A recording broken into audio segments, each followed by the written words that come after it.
So the dyno was interesting, I have to say, the whole dyno experience. I showed up around 8 o'clock, and Ian was not there, the other Ian who runs Twinline.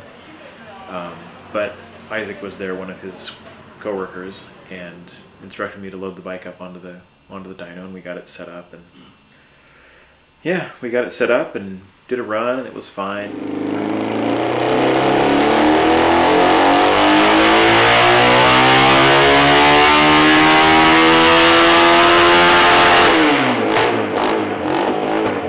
Produced 11.1 horsepower, shocking.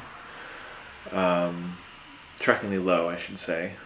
And then we did another run, which was exciting because one of the exhaust pipes was blowing flame.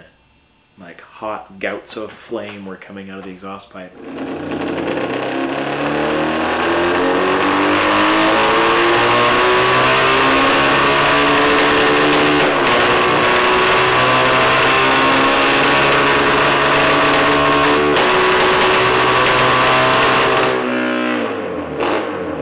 Ian, who was actually the one operating the controls, seemed to be oblivious to this. He didn't seem to notice that all those backfires that he was hearing, all the missing and skipping that he was hearing were actually producing flames out of the exhaust pipe.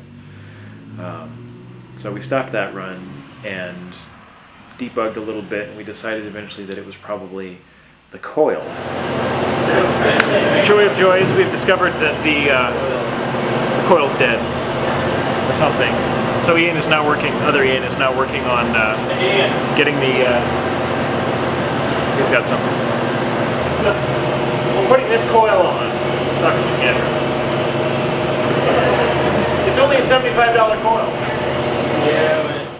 Which is a bummer because the previous owner, Greg, actually replaced the coil. He put a new coil on just before I bought it. And so it's kind of weird that it was that. Anyway, that seemed to solve that, but then we spent like 5 dyno runs and maybe an hour trying to sort out why the RPM wasn't working and why this wasn't working and why that wasn't working. This is a new thing. I was his first paying dyno customer, and so, you know, it was the first foreign bike. It was the first time that he had somebody who wasn't from his shop working on the dyno. And you know, it was interesting. I'm glad I did it. And but we ended up staying there until 12:30. Spent like 4 hours on the dyno, with varying degrees of actual success. Eventually we got 11.81 horsepower out of the engine, which was after a bunch of jetting changes. We went from number 90 jets to number 92 jets to number 94 jets. And so I have 94s in there now, and it seemed to run better. And I've lowered the clips because it was a bit too rich in the lower region, or lowered the needles. And yeah, it should be ready to go. You know, 11.8 horsepower. Yeah. But what you're looking at is down here. This is in 3rd gear. Down here is about 0 horsepower. Well, right there anyway is 11.8 horsepower.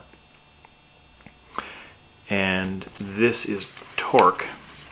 And then so, yeah, max power 11.81, max torque 7.66. Cool. Fast enough. Fast enough that my extra 50 pounds that I weigh more than everybody else will hopefully not be too much of an issue.